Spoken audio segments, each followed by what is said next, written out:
देवस्थान देईल का दान या चर्चेमध्ये आपल्या सगळ्यांचं पुन्हा एकदा स्वागत। चर्चा अतिशय वेगळ्या वळणावर आलेली आहे। देवस्थानांचा म्हटलं तर समर्थन आहे, पण त्याच वेळी थेट तुम्ही डल्ला मारू नका। कोते तर शिर्डीचे म्हणतात की सरळ सरळ साईबाबांच्या झोळीत हात घालायचा प्रकार करू नये, प्रमाद करू नये शासनानं। आपल्यासोबत आता नवीन पाहुणे आहेत। आपल्यासोबत आहेत प्रमोद जोशी, राष्ट्रीय प्रवक्ते आहेत अखिल भारतीय हिंदू महासभेचे, त्यांचं स्वागत।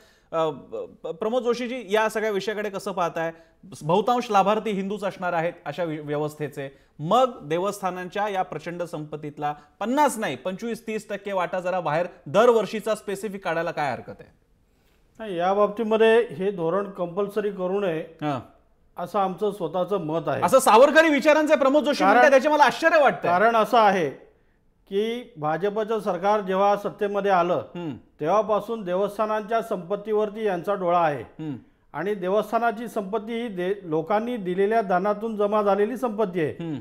तर ही संपत्ती देवस्थानांनी स्वेच्छेने रुग्णालयांना सरळ सरळ त्या रुग्णाई जे आहेत ज्यांना गरज आहे पैशाची, बरं, त्या लोकांना सरळ सरळ मदत करावी।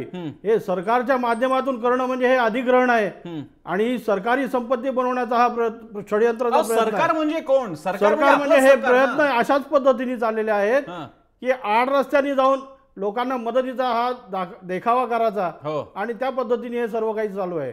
माझं असं स्पष्ट म्हणणं आहे की आमदारांना एवढी मोठी पगारवाढ होते, खासदारांना एवढी मोठी पगारवाढ होते, त्यांनी त्यांच्यातले 50% रुग्णाई त्यांना द्यावेत त्यांच्या क्षेत्रातल्या।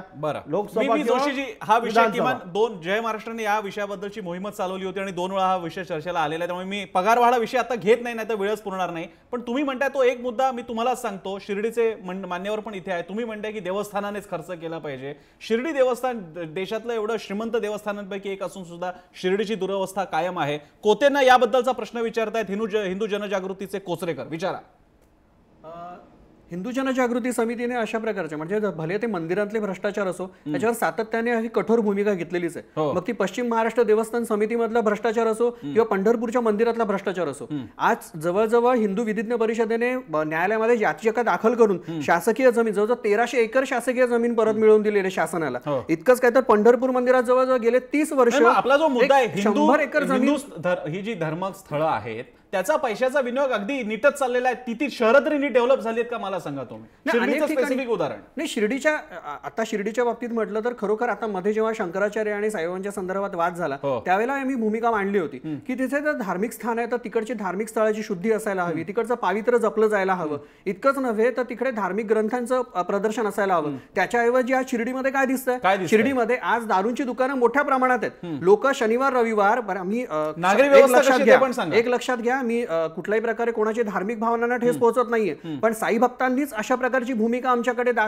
सांगितलेली आहे की तिथे दारूची दुकान आहेत, तिकडे परमिट रूम आहेत, शनिवार रविवार लोक सुट्टीच्या म्हणजे पर्यटन स्थळ म्हणून तिकडे फिरायला जात आहेत। अशा प्रकारची शिर्डीची अवस्था होऊ नये, किंबहुना कुठल्याही हिंदू धर्मियांच्या मंदिरांची देवस्थानांची अशी अवस्था होऊ नये अशी आमची प्रामाणिक भूमिका आहे। आणि त्यासाठी ह्या सगळ्या गोष्टी आता शिर्डीने जवळजवळ 93 लाख, मागे यांना माहिती असेलच, जवळजवळ 90 लाखाहून अधिक रक्कम तिकडचे रस्ते बांधण्यासाठी जेव्हा ह्या राष्ट्रपती प्रतिभाताई पाटील शिर्डीत येणार होता त्यावेळेला खर्च करण्यात आली होती। हा शिर्डीमध्ये मूलभूत पायाभूत सुविधांचीच वानवा आहे। आता हा प्रमोद जोशी याबद्दल तुम्ही बोला, कारण आता हे बोलणारा कोणी सेक्युलर वगैरे तुम्ही ज्याला टीका करता तसा माणूस नसून हिंदू जनजागृतीचा माणूस आहे। आता तुम्ही बोला, आता काय करायचं? मग देवस्थानाची जी काही संपत्ती आहे ही संपत्ती नगर रचना किंवा नगर परिषद, महाराष्ट्र शासन आणि जे काही बांधकाम विभाग यांनी रस्ते बनवणं, मूलभूत सुविधा पुरवणं, तेथील गटाराची व्यवस्था करणं आणि देवस्थान मंदिराच्या परिसरामध्ये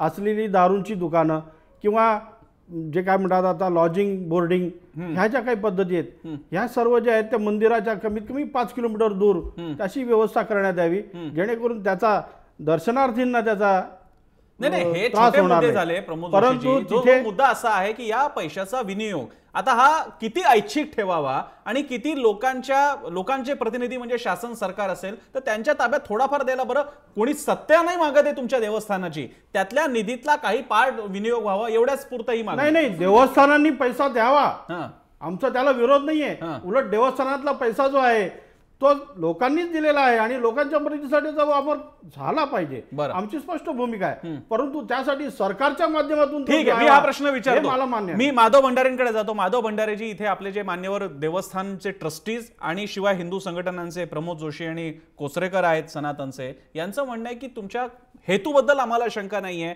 पण सरकारकडे एवढा पैसा असताना, आमदारांचे पगार वाढवले जात असताना तुम्ही साईबाबांच्या झोळीत का हात घालताय? तुम्ही देवस्थानच्या संपत्तीवर डोळा का ठेवताय? नाही, मगाशी मी स्पष्ट केलं त्याप्रमाणे गिरीश महाजनांनी जे पत्र लिहिलंय ते काही एकट्या शिर्डी संस्थांबद्दल लिहिलेलं नाही. हो, त्यांनी सगळ्या देवस्थानांबद्दल लिहिलंय.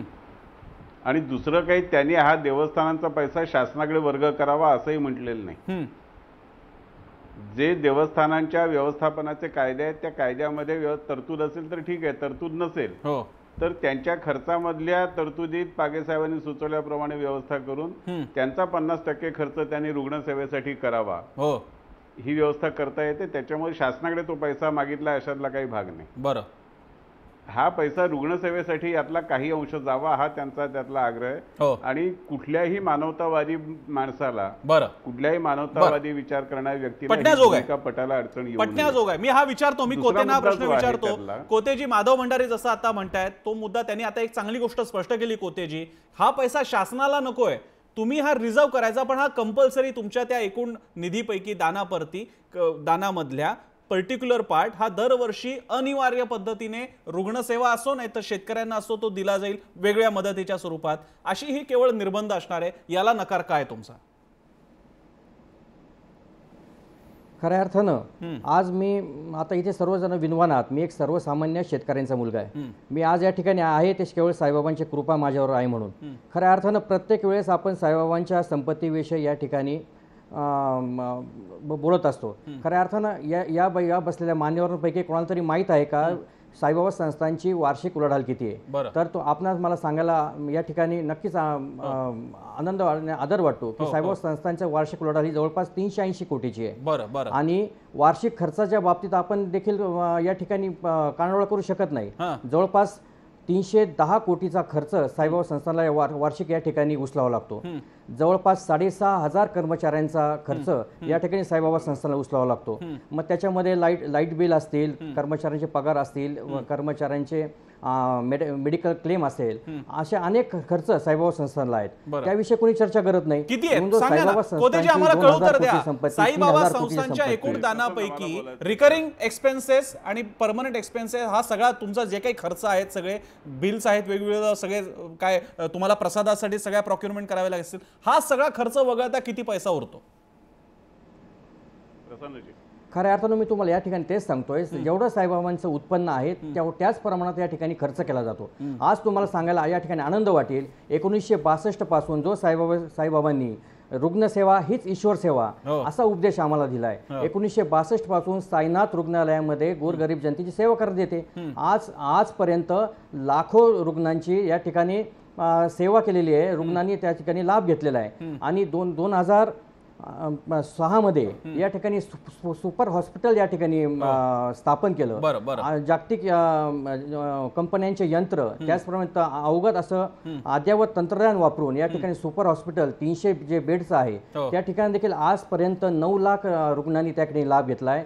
बाह्य रुग्ण 9 लाख असतील, आंतररुग्ण जवळपास 2-2.5 लाख असतील. तुम्ही जे सांगताय त्याच्यासाठीचा वर्षाचा खर्च तुमच्या सगळ्या सर्व्हिसेसना पकडून 10, 12, 20, 25, 30, 50 कोटीच्या वरती जाऊ शकत नाहीये. मला सांगा, 310 तुम्ही साधारण 300 कोटीचा आपण राऊंड फिगर धरूया दर वर्षाचं, याच्यातला तुमचा रिकरिंग आणि सगळा एक्सपेन्सेस सुद्धा जर का 150 म्हणजे 100-150 कोटी, हा आकडा खूप मोठा आहे, पण समजा 150 कोटी मानला तरी 150 कोटी तुम्ही प्युअर दानधर्म किंवा अगदी शुद्ध लोकोपयोगी कामासाठी बाजूला ठेवू शकता का आणि ठेवता का? 100% साहेब, जवळपास 310 कोटीचा वार्षिक खर्च आज आपण साईबाबा संस्थानला आहे.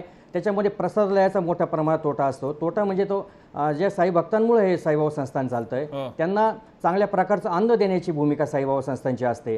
त्याचप्रमाणे शैक्षणिक खर्च असतो. परिसरातल्या शेतकरी, गोरगरीब लोकांची, मजुरांची मुलं तुम्हाला म्हणायचं 300 कोटी हे फक्त खर्चावर जातात, शिल्लक काहीच उरत नाही साईबाबा संस्थानाकडे, असं म्हणायचंय आपल्याला? तसं मी म्हणत नाही, पण जास्तीत जास्त खर्च हा बाबांचा सामाजिक कार्यामध्ये होतो.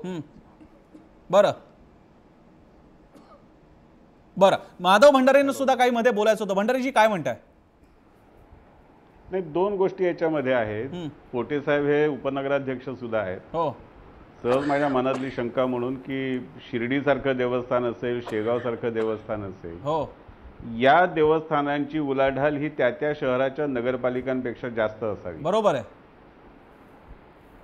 आणि ज्या शहरामध्ये येणाऱ्या लोकांचा आवक जावक जी आहे ती सुद्धा या देवस्थानांमुळे, त्या शहरांमुळे नाहीये. हो या देवस्थानांमुळे ती शहर आहे. हो, त्या शहरांच्या ज्या काही सार्वजनिक सुविधा आहेत, मग त्याच्यातले रस्ते असतील, त्याच्यातली गटारं असतील, त्याच्यातली स्वच्छतागृह असतील, त्याच्यातलं पिण्याचं पाणी असेल, हो. या सगळ्यावर मूळ शहराच्या वस्तीच्या 4पट 5पट, काही वेळेला 10पट सुद्धा लोकांचा बोजा जो पडतो हो, तो या देवस्थानांमुळे, देवस्थानात येणाऱ्या लोकांमुळे पडतो.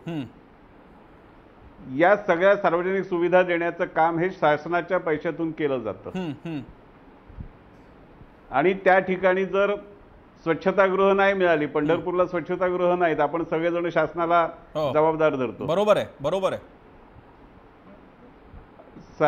पिण्याचं पाणी पुरेसं मिळालं नाही, आपण शासनाला जबाबदार धरतो. हो, बरोबर आहे, तुमचा मुद्दा लक्षात आला. पण या ज्या शहराच्या सार्वजनिक सुविधा आहेत, ज्या सार्वजनिक सुविधांची गरज ही त्या मंदिरांमध्ये येणाऱ्या भाविकांच्या गर्दीमुळे मोठी आहे, त्या सार्वजनिक सुविधा देण्यासाठी सुद्धा खरं तर या मंदिरांनी पुढे आलं पाहिजे. आपण विचारूयात, मी कोतेंनाच तो विचारतो मुद्दा. कोतेजी, इकडे सगळ्यांचं एक मत आहे की शिर्डीची सार्वजनिक व्यवस्था जेवढी वाचायला पाहिजे तेवढी नाहीये. तुम्ही म्हणता एवढे खर्च आहेत.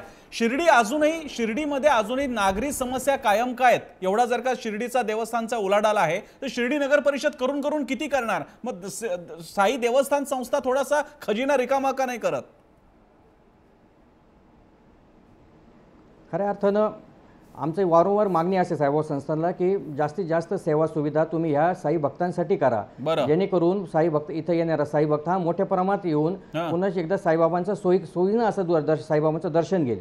परंतु आता मध्यंतरीच्या काळ जो कुंभमेळा झाला, दुर्दैवानं सांगावं वाटतं की शासनानं आमच्या शिर्डीकडे पाठ फिरवली. एक रुपयाचा निधी देखील आमच्या शिर्डी साईबाबा संस्थानला या ठिकाणी आला नाही. किंवा साईबाबा संस्थानाने काय केलं हा कोते माझा प्रश्न आहे तुम्हाला. मोठी शोकांती. शासन नाही करत ते सोडून देऊयात. शासन आपल्याला माहिती की शासन नाही करत. साईबाबा संस्थान शिर्डीसाठी काय करतंय? माधव भंडारेंचा मुद्दा बरोबर होता. शिर्डी ही साईबाबांमुळे आहे, शिर्डी ही नगर परिषदेमुळे नाहीये. मग साईबाबा संस्थान शिर्डीसाठी काय करतंय?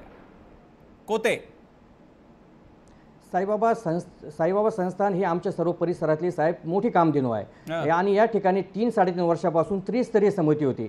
वारंवार आम्ही शासनाला आणि सरकारला सांगतो की या ठिकाणी विश्वस्त मंडळ नेमा, जेणेकरून या ठिकाणचा जो प्रलंबित विकास आहे तो विकास मोठ्या प्रमाणात होईल. आज खऱ्या अर्थानं आपण बघतो की महाराष्ट्र दुष्काळामध्ये होरपळत होता आणि आज आम्ही मोठ्या यांनी आज आपणही म्हणता की साईबाबा संस्थान खूप मोठं श्रीमंत देवस्थान आहे. पण तुम्हाला सांगायला या ठिकाणी मला वाईट वाटतं की 2 महिन्यापूर्वी या ठिकाणी पिण्याला देखील पाणी नव्हतं. या ठिकाणचे भक्तनिवास देखील बंद होते. आमच्या साईबाबा संस्थानचं तळं आणि आमच्या श्रीनगर पंचायतचं तळं पाण्याअभावी कोरठाक पडलं होतं. याला जबाबदार कोण? यासाठी आम्ही वारंवार शासनाकडे विश्वस्त कमिटीची मागणी करत होतो. आज साईबाबांच्या कृपेनं विश्वस्त कमिटी आली, त्यातही आणि आता युतीचा म्हणजे भाजप आणि शिवसेनेच्या लोकांचा वाद चालू आहे. आम्ही म्हणजे आज आम्ही आगीतून पडलो होरपळतो, म्हणजे अशीच परिस्थिती आमच्या शिर्डी ग्रामात. मला कोतेजी तुमचा मुद्दा कळला, पण बहुधा प्रमोद जोशी आणि इकडे कोचरेकरांना मुद्दा पटलेला दिसत नाही. प्रमोद जोशी थोडक्यात साईबाबा संस्थानाच्या विश्वस्त समितीवरती आणि व्यवस्थापनावरती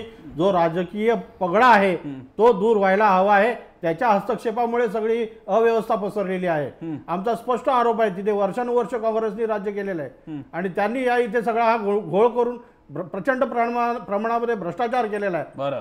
त्यामुळे आम्ही याचा खापर सरळ स्थानिक राज्य संस्थेला, स्वराज्य संस्थेवरती फोडणार आहोत. त्यांनी ही व्यवस्था पाठवली पाहिजे सरकारकडे. आमची योजना या पद्धतीने आहे. ठीक आहे, मी स्वतः उपनगराध्यक्ष आहात, त्यामुळे तुमची जबाबदारी डबल होते. दुसरा महत्वाचा भाग असा आहे की आपण एवढी बॅलन्स शीट टॅली करतोय.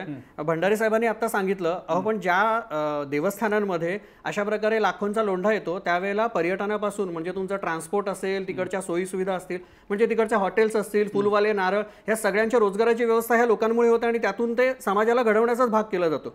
त्यामुळे शासनाने काय द्यावं? शासनाला तो त्यातून महसूल मिळतोच आहे, तो किती मिळतो आणि त्यात किती खाल्ला जातो कुठे कुठे, हा फार वेगळा भाग आहे. भ्रष्टाचाराचा मुद्दा मी इकडे घेणार नाही कारण आता तो सध्या नाही. दुसरा भाग असा आहे की इतकी बॅलन्स शीट टॅली केली जाते की इतका हिशोब विचारला जातो हिंदूंच्या देवस्थानासंदर्भात, तर मग वक्फ बोर्डाला किंवा आता चर्च आणि मुसलमानांच्या सगळ्या मशिदीत मला असं अजिबात म्हणायचं नाही. एक लक्षात घ्यायला पाहिजे की आज मुसलमानांकडे पैसा नाही किंवा चर्चेसकडे पैसा नाही अशातला भाग नाहीये. आज तिथे प्रतापगडाच्या पायथ्याजवळ असणारा जो अफजल खान आहे त्याचंही अगदी मार्बल असलेलं मोठा 4 एकराचं स्मारक उभं आहे.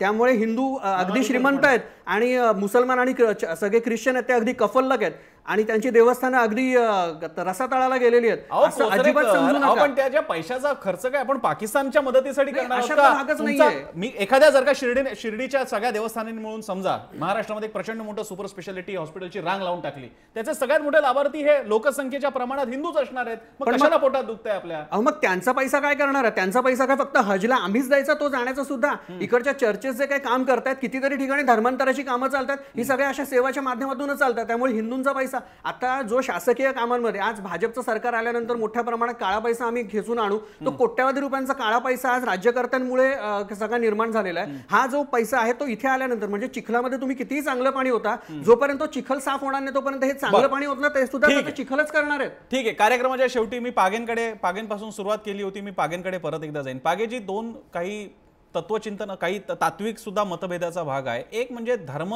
तुम्ही जरा शब्द वापरला देवद्रव्य, धर्मस्थळांना मिळालेल्या पैशावरती अशा प्रकारे एका वेगळ्या डेमोक्रेटिक सिस्टीमची अपेक्स बॉडी असणाऱ्या शासनाने क्लेम करावं का? आणि त्याच्याही वरचा माझा प्रश्न आहे आपल्याला, हा पैसा जनार्दनाचा का जनता जनार्दनाचा? पहिल्यांदा हा पैसा भक्तांचा असं आपण समजून घ्या. बरं. कारण हा पैसा जनता जनार्दनाचा असं म्हटलं की की त्याचे फार वेगळे अर्थ होतात. मग हा सर्वांचा पैसा म्हणजे हा सर्वांचा नाही आहे. आणि मग भक्तांनी ज्याने दिला त्यांच्या इच्छा काय आहेत हे कुणी पाहतंय का? बरं. ते पाहायला पाहिजे पहिल्यांदा.